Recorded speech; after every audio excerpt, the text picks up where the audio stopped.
Technically speaking, we're going to talk about all kinds of flatfish today, but flounder has better SEO, and technically all flounders are flatfish, so we feel like it counts. Not all flatfish are flounders, however, so the other kinds of flatfish that will appear in this video include halibuts, turbots, soles, and all other kinds of flatfish. I swear, we don't make this stuff up. Flatfish are pretty distinct. They've broken the rules of symmetry within nature, and thus appear like some strange cross between a normal fish and a stingray. Flatfish are believed to have developed this way from fish long ago that would hide from predators by laying on one side of their body on the bottom of the ocean. Eventually, their eyes started to shift, and flatfish became permanent bottom dwellers. But they don't start out this way. Flatfish hatch from eggs that are fertilized via spawning. Depending on the species, the eggs may float to the water's surface or sink to the bottom. But when the baby flatfish emerge, they look like your everyday regular fish. Give them a few weeks, however, and things begin to look a little fishy. One of the flatfish's eyes begins to migrate across its face to join up with the eye position on the other side of its body. During this transformation, even the flatfish's skull will change its shape. The side of the flatfish's body that will become blind will slowly fade to white in color, and the side with both eyes, which ultimately becomes the flatfish's top side, takes on the color of its environment. Flatfish live on the bottom of their watery habitat and use camouflage to blend in with their surroundings. They can be almost impossible to see once they've taken on the correct color pattern. This blending in is perfect for avoiding predators, but also for ambushing prey. Flatfish eat other fish, crustaceans, cephalopods, and worms. Flatfish catch their meals by using the fin located on the underside of their body and pushing off of the seafloor while releasing a burst of water from their gills. They can move quick, and their prey doesn't stand much of a chance. It's actually thought this is part of the reason flatfish start out looking like normal fish. If they were born with those crazy bodies and lived on the bottom of the ocean with their parents might just gobble them up on accident, or on purpose. It's the same idea as to why leaf-eating caterpillars metamorphose into nectar-eating butterflies. There's less competition. There are more than 500 species of flatfish living in waters throughout the world. They can be found in the ocean, but they're also able to survive in freshwater as well. The size of a flatfish largely depends on the species. Some are just a few inches long, while others, like the Atlantic halibut, can grow to be 7 feet in length. They're eaten by humans, other fish such as cod and bass, birds such as egrets, and mammals like sea lions. Even though they're eaten by many different animal species, one kind of octopus actually mimics the way flatfish swim to avoid predation. If you think about it, a single octopus leg is way easier to catch than an entire hard-to-see fish. Flatfish were once used as an example to oppose Darwin's theory of natural selection. It was argued that there were no transitional fossils of the fishes, and that the transitional period wouldn't offer any benefit to the individuals going through it. However, more recently a transitional fossil has been identified as an ancestor of flatfish, and thus Darwin's fears of his theory being ruined by this weird fish were actually unfounded.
excited to talk about it.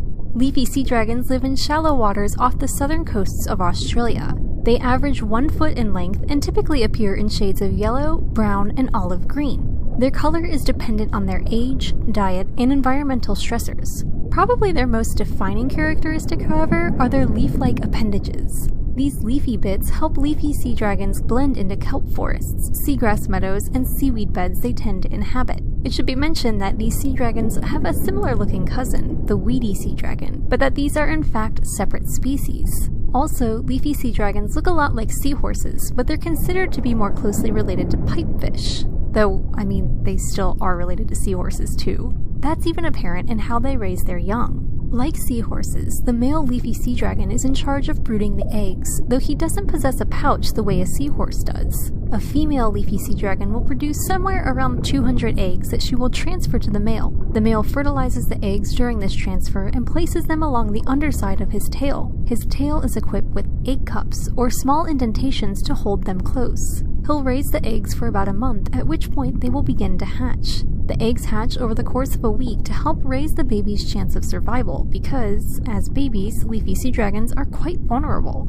Fortunately for them, they grow fast, starting at 20 millimeters when they're born and growing to 20 centimeters by their first year. It takes 2 years for them to reach adult size, and they can live for 7 years. Well, at least in captivity. Leafy sea dragons don't really have any known predators, but they are often caught as bycatch in fishing nets and are taken by divers for the pet trade, which is actually illegal without a license. Leafy sea dragons aren't the marine emblem of South Australia for nothing. These fancy fish are completely protected in Australian waters, and their export is strictly monitored. The laws protecting leafy sea dragons came into place in the 1990s when they were heavily harvested for the pet trade and their populations took a nosedive. The government of Australia stepped in and put bans on their collection. Now, only 1 brooding male per year may be taken from the wild for research purposes. There is actually a database called Dragon Search designed for divers to report sightings of this near-threatened creature. A leafy sea dragon's leafy protrusions might seem like ample oars used for getting around, but they don't serve this purpose.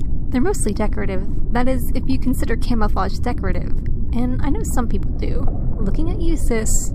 Leafy sea dragons do, however, have nearly translucent fins that allow them to peruse their habitats for prey. The prey of a leafy sea dragon includes planktonic crustaceans and larval fishes. A leafy sea dragon will use its straw-like snout to suck up its prey, and they're pretty dang accurate. They also have spines along the sides of their bodies to help ward off any would-be predators. Though, really, they blend in so well, even humans have a hard time finding them. 25 camouflaged animals that are nearly impossible to find. Animals have all kinds of defense mechanisms. From hard shells to sharp teeth to poisonous skin, predators need to be wary of who they're messing with, because they might just find themselves in a world of pain. Camouflage, however, is definitely one of the most interesting defense mechanisms out there. By employing their unique colors and shapes to blend into their surroundings, some animals can avoid being detected by potential threats altogether. These 25 camouflaged animals are definitely proof of that. Some of these are almost impossible to find upon first glance, or even a second or third. 1. The southern pygmy leatherjacket has the unique ability to inflate its abdomen, almost like a pufferfish. Its ability to change color isn't just a defense mechanism, either, it's also used during courtship. 2. The long-fingered scorpionfish is pretty complicated looking, so it's quite amazing that he manages to blend into this coral reef as well as he does. He's like a coral reef of his own. 3. The Mediterranean octopus would have been fascinating enough if it were just for his brilliant colors and unique shape, but he also would be practically undetectable underwater. 4. The red bat may not have the ability to change his color, like so many other animals with camouflage abilities, but it still blends in quite nicely with these leaves in its sleep. Can you tell which is a bat and which is a leaf? 5. This barn owl looks downright intimidating as he blends in with this tree, and it seems as if he knows it. Most people would certainly be startled if they spotted him suddenly in the woods. 6. A name like stick insect might seem more than a little bit on the nose, but seriously, can you think of a better name for this animal? He looks just like a twig, so he blends in with real sticks. 7. The buff-tip moth looks so much like a piece of wood that you could be forgiven for needing a moment to figure out which part of this photo is a piece of a tree and which one isn't. 8. You may not have heard of the Central and South American bird known as the long-haired potu, and chances are, you haven't ever seen one, either. Even when you do, it's certainly a strange animal. 9. Can you find the bird known as the willow ptarmigan in this photo? If you can, give yourself a pat on the back, because a heck of a lot of people would probably give up after a short time. 10. When many people find out that there's a snow leopard hiding in this photo, they assume that they're being fooled. After all, where the heck is he? Don't worry, though, because he's definitely in there. Somewhere. 11. If there's only one animal that comes to mind when most people think of camouflage, it has to be the chameleon. This little guy in the foreground must think that he's pretty clever. 12. The wraparound spider certainly has a fitting name, not to mention a pretty terrifying, if you're afraid of spiders, at least, ability to literally wrap their flattened bodies around objects. 13. Not to be confused with the first stick insect on this list, the children's stick insect still has an incredible camouflage ability.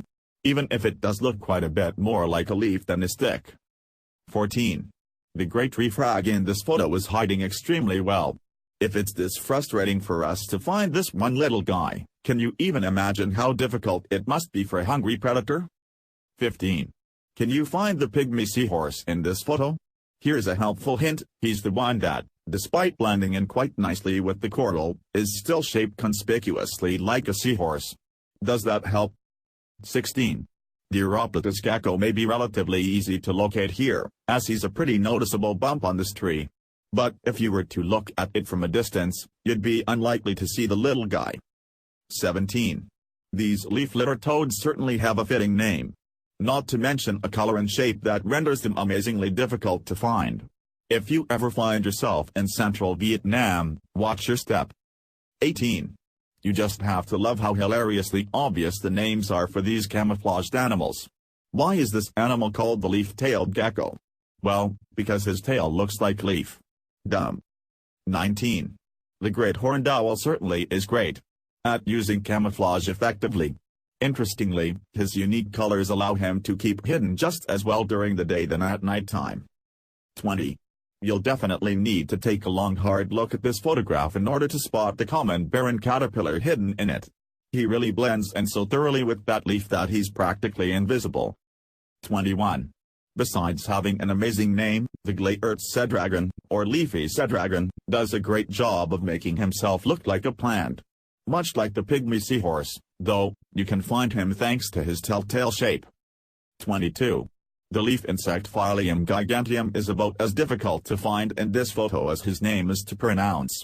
The only things that give him away are his googly eyes and those antennas. 23. Well, obviously that's a butterfly you might be thinking upon seeing this photo.